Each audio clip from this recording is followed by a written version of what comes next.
What's the future of the car industry? Well, the future is getting closer and closer to a reality through the magic of radio. Let's go to the 2013 Frankfurt, Germany Auto Show and check in with James Bell. James, you're you're head of consumer affairs at General Motors. Good morning. Yeah, good morning to you. Good afternoon on my side of the earth, but yeah, thank you very much. Tell us what are some of the exciting things you're talking about in Frankfurt? Well, I think it's an interesting show because you've got, new regulations on fuel economy, CAFE regulations coming in the year 2016 in the U.S. market. You've got new emission standards in Europe and in Asia. These have all been known for a couple of years. Here in 2013 in Frankfurt, we're seeing the result of that. We're seeing downsized engines. We're seeing great aerodynamics. We're seeing lightweight materials used in common everyday cars. So, it's really kind of fascinating because, again, those regulations are coming. The industry is responding, and we're seeing them here in Frankfurt. All right, that's great that you're in Germany seeing them. When are we going to see them here at Johnny Londoff Chevrolet here in town? Well, it's not just Chevrolets you're going to see that'll be fascinating, but here in Frankfurt, we're showing the new Stingray Corvette and the Camaro and the whole line of Cadillac. So we're trying to really establish those brands. And it's funny. I was talking to some German people earlier, and the Corvette, it has a real place in their culture and their history that maybe it's not a Porsche 911 in their minds, but it's something that's definitely a lot of fun. So we're showing that, but I think it's from the other brands that you're going to see some fascinating things. I mean, Jaguar, of all brands, showed off a new crossover about the size of a Toyota RAV4 or a Chevy Equinox. A little bit jarring to see the Jaguar name associated on an SUV like that.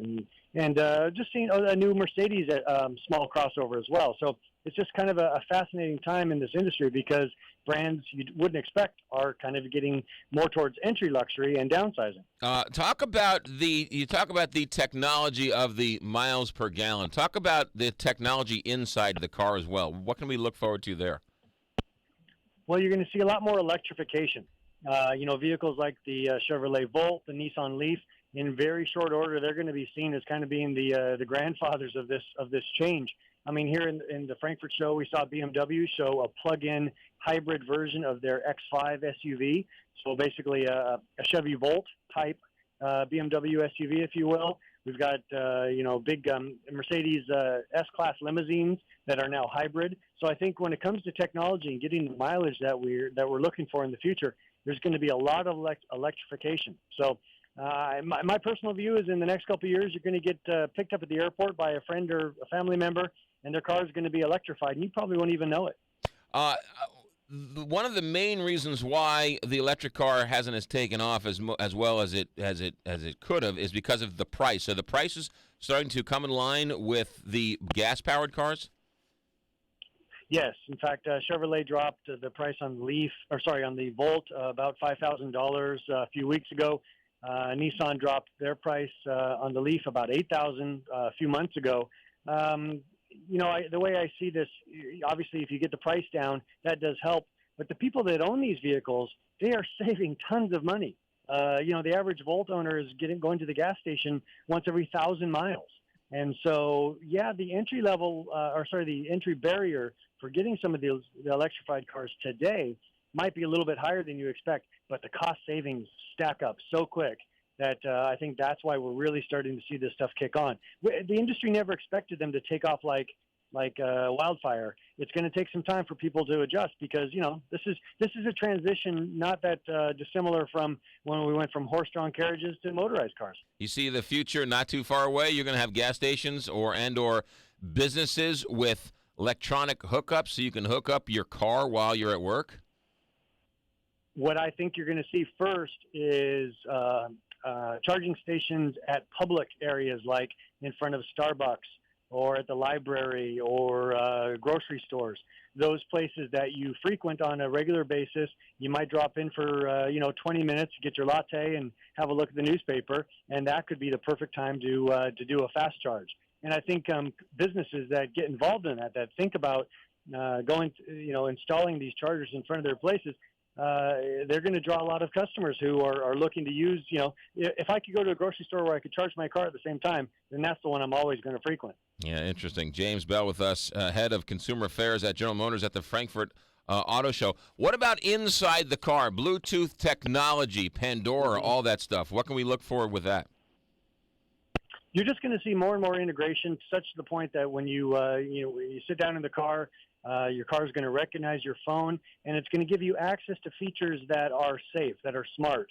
Entertainment, obviously, a key point. Pandora, Stitcher, TuneIn Radio, all these sort of things are going to just become very commonplace. Just the way you've got an AM and an FM button on a current vehicle, you're going to have a Pandora button on your car, powered by your phone.